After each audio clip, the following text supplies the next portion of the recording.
London and North Western Railway Company reached the cathedral city of Peterborough by a line from Northampton via Wellingborough, Thrapston and Oundle, and by another line from Rugby, which ran by Market Harborough and Seaton. These two lines converged at Yarwell Junction, thence running east to Peterborough along the Nene Valley. Peterborough was to become an important railway town. Its two stations seen trains from 5 different railway companies: the Great Northern, the Great Eastern, the London and North Western, the Midland, and the Midland and Great Northern Joint.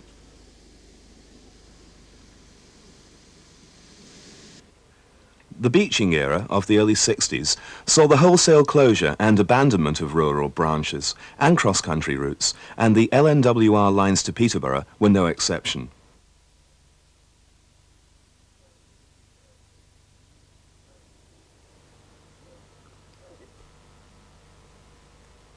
Many of the attractive local stone stations survived. Otherwise, there was little to remind the passing traveller that the once mighty London and North Western ran here, the most easterly extension of an empire that stretched from London north to the Borders and west to Anglesey.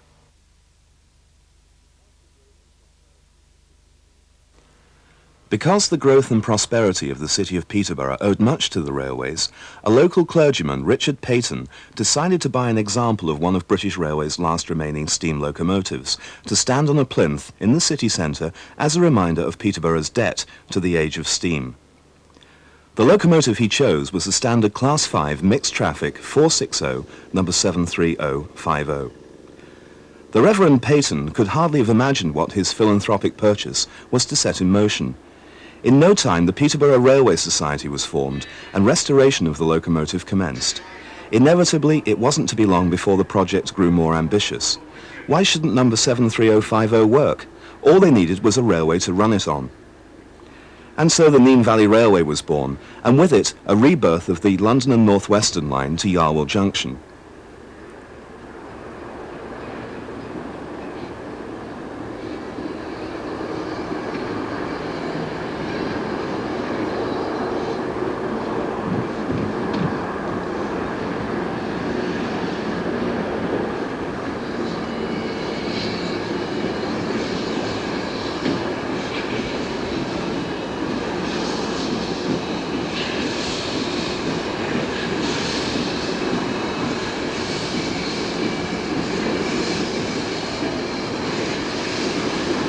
The Peterborough Development Corporation were persuaded to buy the old line and lease it to the society as operators. It did, after all, run slap through the middle of their projected leisure park at Ferry Meadows. Before the line could reopen, however, there were 1 or 2 little problems to be solved. Originally, there had been 3 intermediate stations between Yarwell Junction and Peterborough East. Now there was but 1 at Wansford, and this belonged, lock, stock and barrel, to a haulage contractor.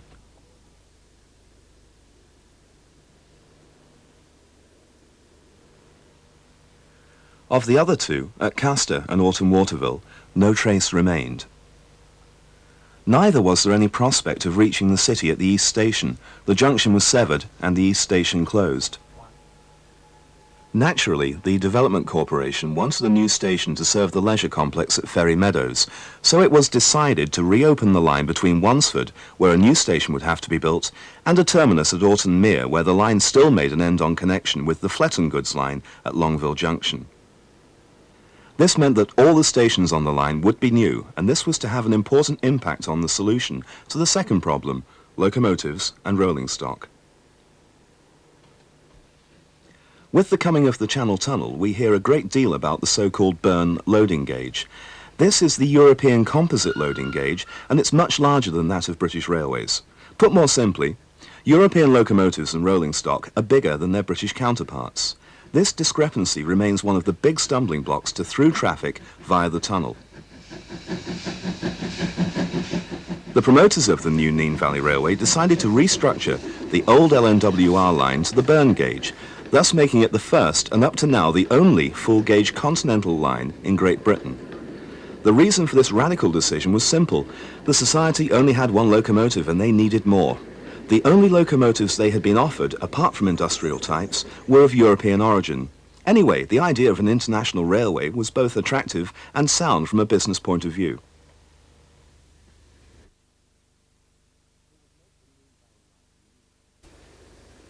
It would make the Nene Valley Line unique as a tourist attraction.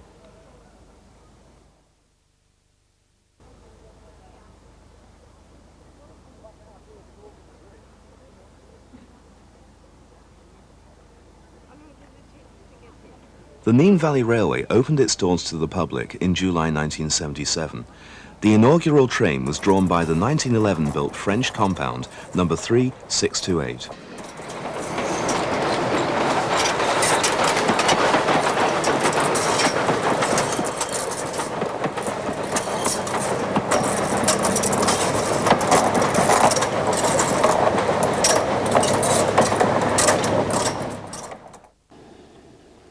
In the 12 years since the opening, the line has prospered and expanded.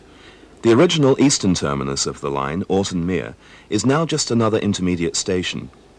In 1987, the line was extended along the old LNWR trackbed to a new terminus, Peterborough-Nene Valley, right in the heart of downtown Peterborough.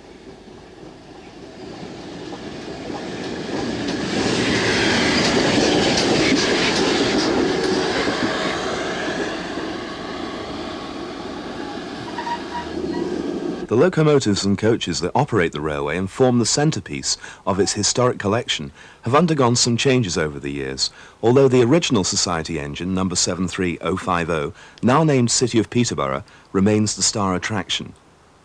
Other veterans of 1977 still form the main supporting act, while visiting locomotives lend essential variety. Let's have a look round the fleet. Oldest mainline engine on the Nene Valley is the Science Museum's 1911 De Glenn 460 from the Northern Railway of France. This thoroughbred racehorse used to haul the crack boat trains from Calais and Boulogne to Paris Nord and has seen service in the thick of 2 world wars.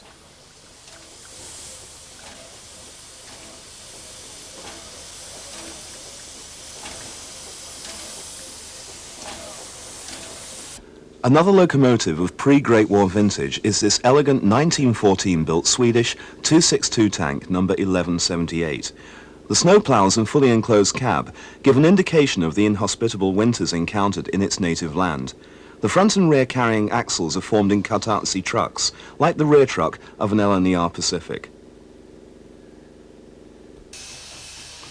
Built in 1935, 2 years after Hitler came to power, this stocky German 262 is an example of the Reichsbahn standard engines developed after the unification of the German state railways in 1922. It features such sophistications as Heinl feedwater heater and Krauss-Helmholtz radial trucks.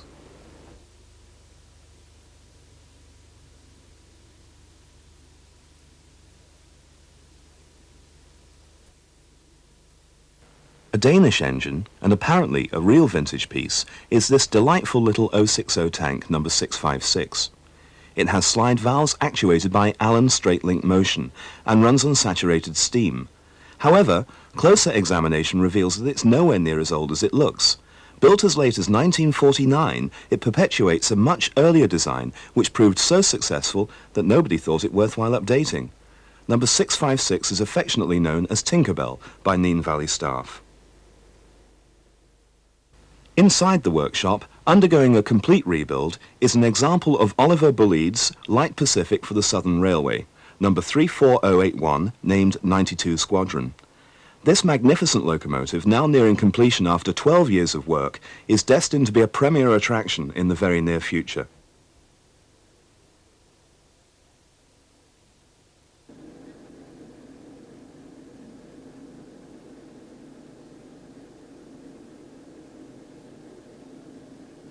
It seems that no standard gauge steam railway in Britain is complete without an example of the ubiquitous J94 austerity tank. Nene Valley is no exception. A firm favourite among the smaller industrial types is this handsome 060 saddle tank named Jack's Green. Very much a local engine, Jack's Green used to work in the quarries in nearby Nassington until retiring to somewhat less strenuous life here at Wansford. The steam-driven compressor was fitted in Nene Valley days when the engine was converted to dual braking.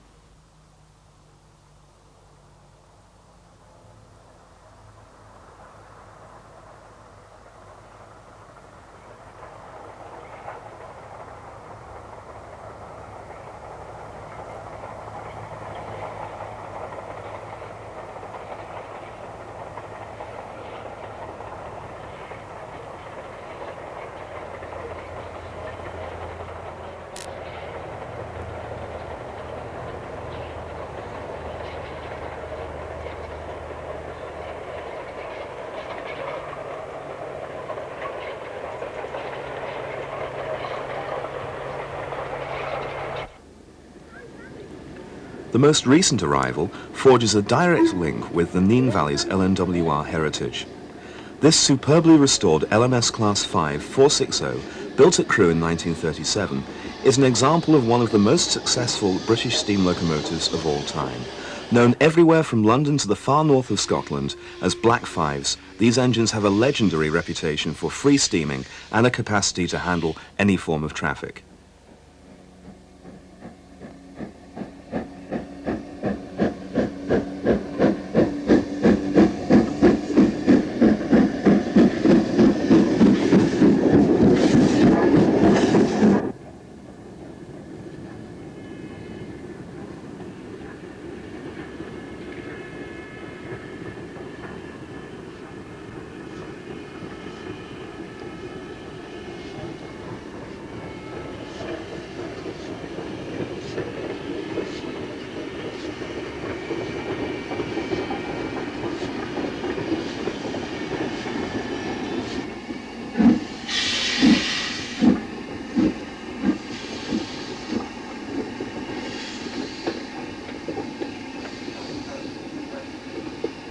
Apart from the large stud of steam locomotives, Nene Valley has a number of diesel types of various shapes and sizes.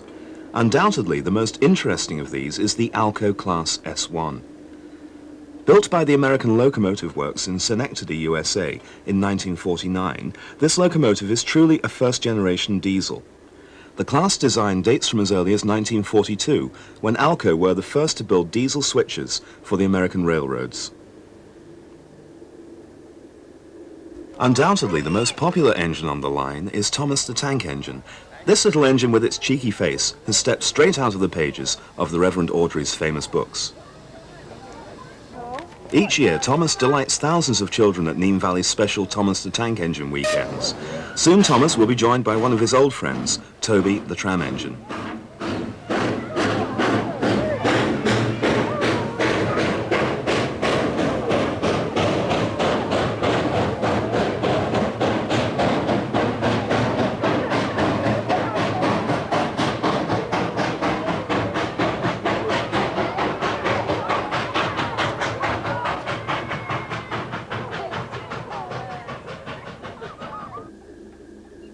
Another delight to watch in action is this Smith-Rodley self-propelled steam crane, giving a demonstration of its mechanical gymnastics in Wansford Loco Yard.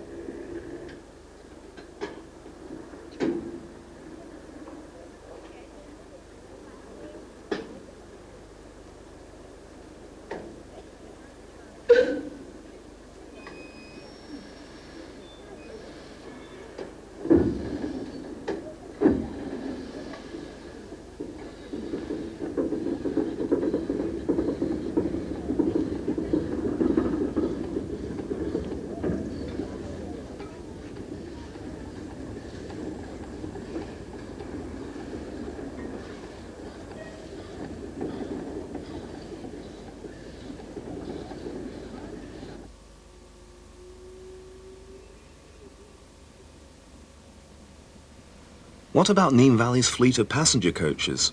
These fall into two distinct groups according to braking systems. The first of these is made up of ex-British Rail Mark I vehicles, which are vacuum braked. These comfortable and familiar coaches, many of which are still in service on the main line, are finished in the original livery of the nationalised system.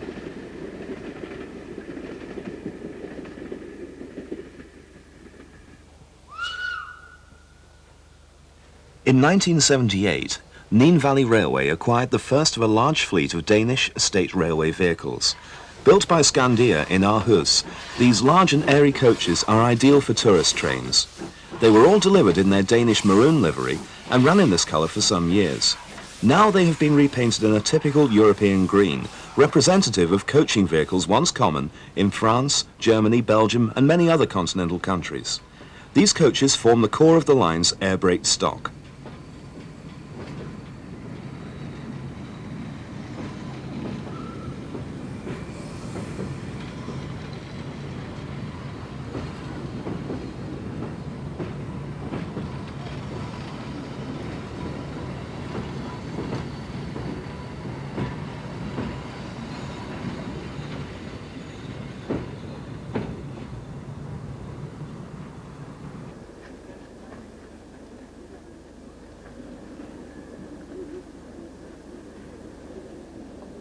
A unique coach, and one whose unfamiliarity makes it a great favourite with passengers, is this Norwegian wooden balcony car. Inside, its roomy if somewhat austere saloon has reversible tramcar-style seats, so that passengers can always face the engine. For the younger visitors, this coach has the unmistakable flavour of the Western movies. For students of railway engineering, there is no more interesting vehicle than this French Railways Nord Express car. Designed by Picasso in the 1930s, it's an example of the world's first all-steel monocoque railway coach.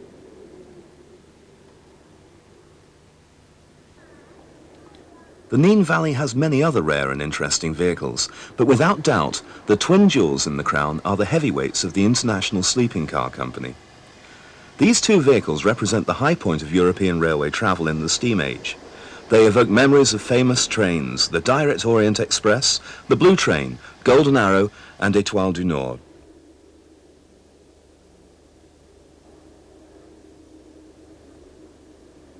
The first of these two vehicles, and the one that sees regular service on the line, is the 56-seat wagon restaurant, built for Wagonlit by Reggio Emilia in Italy in 1927.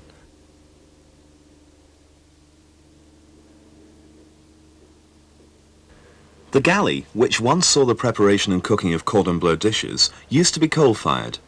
The great cooking range was later converted to burn fuel oil, but has now sadly been removed altogether. Full meals are, however, still served in the stately saloon.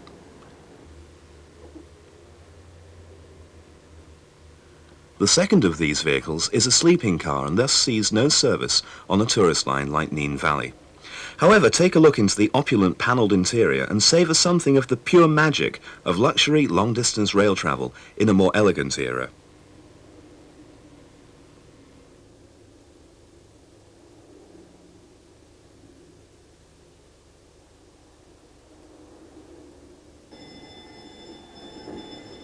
Although the Nene Valley Railway has a truly international collection of locomotives and rolling stock, the signalling is exclusively British.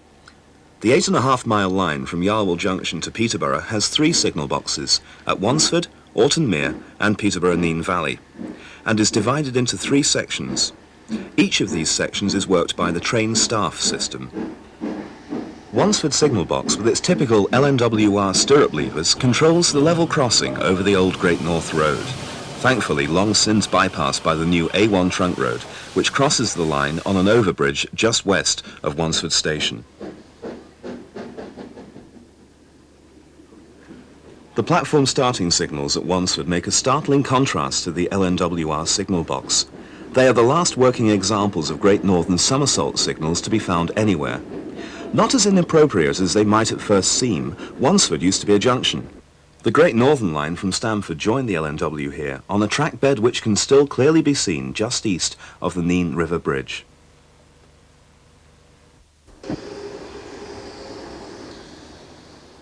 It's about time we took a trip on the line.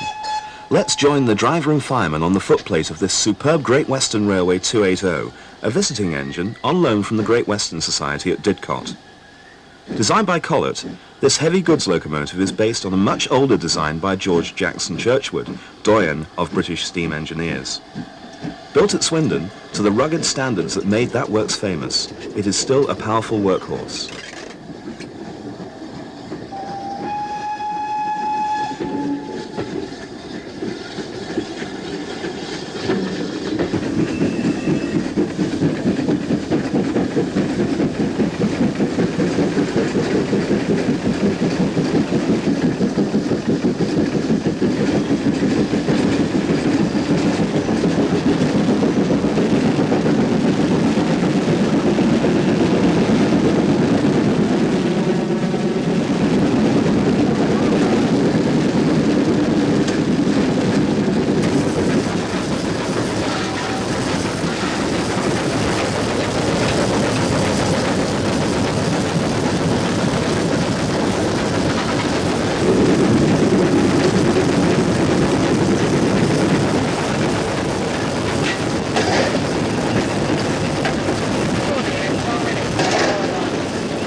Our return from Wansford is eastbound towards Peterborough.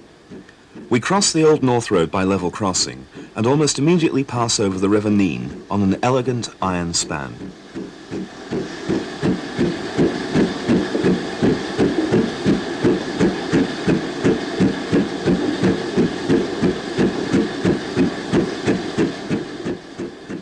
The Nene meanders through this wide valley, and we shall cross it again before reaching the city.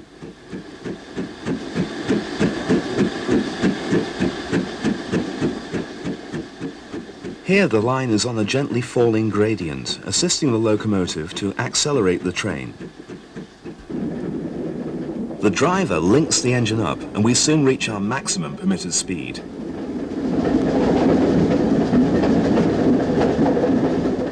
Now the reverser is dropped over a notch as we begin a gentle climb to the line's shallow summit at Castermill Road Bridge. The gradient now falls quite steeply to our second crossing of the River Nene and the line's severest speed restriction. Ahead is the line's second level crossing at Ham Lane. It's an automatic open crossing, that's to say it has no gates. The driver reduces speed and will not permit his engine to pass onto the crossing until the white light flashes, indicating that the crossing bells and flashing red lights are operating. Immediately beyond Ham Lane Crossing is Ferry Meadows Station. This station was newly built for the reopening of the line in 1977, although it stands on the site of the original LNWR Orton Waterville Station.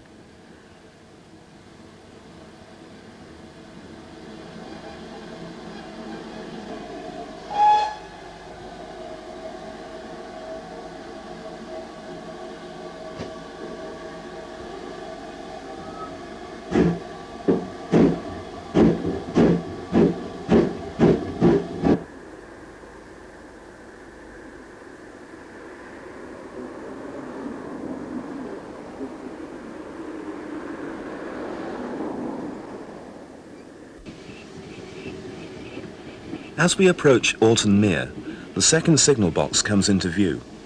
For 10 years, this was the eastern terminus of the Nene Valley, so far as passenger trains were concerned. However, there was an end-on connection with BR's Fletton goods line. From the opening, and for some years after 1977, diesel units shuttled passengers between the Nene Valley line and Peterborough mainline station.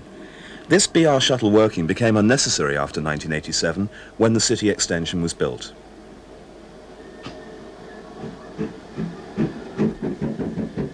Leaving Alton Mere, we cross over onto the left-hand running line, and for a short distance, there are two parallel single lines. The right-hand track is BR's Fletton goods line. The two tracks part at Longville Junction, and we follow the original LNWR route over the newly laid Nene Valley City extension.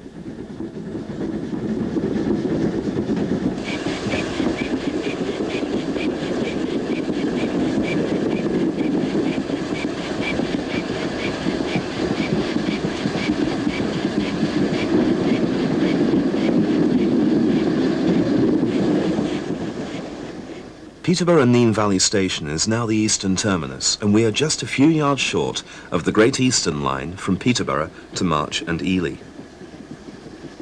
Alongside Peterborough Nene Valley Station is the site of the projected Museum of World Railways. Here once stood the LNWR locomotive depot, which provided the engines for the services to Rugby, Northampton and beyond.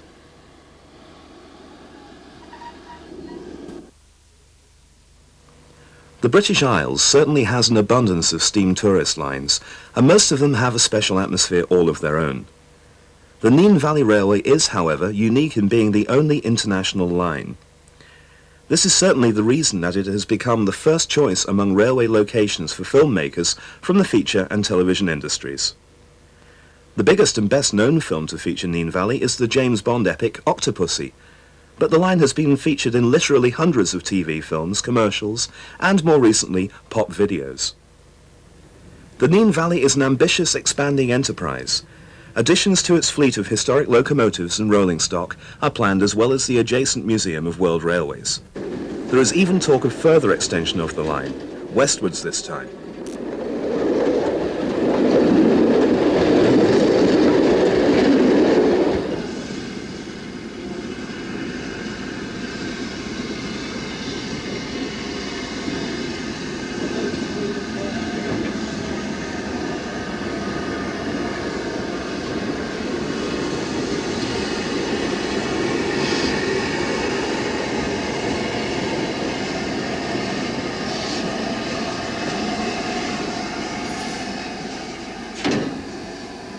If you would like to take an active part in the running of this fascinating railway, you can be sure of a warm welcome.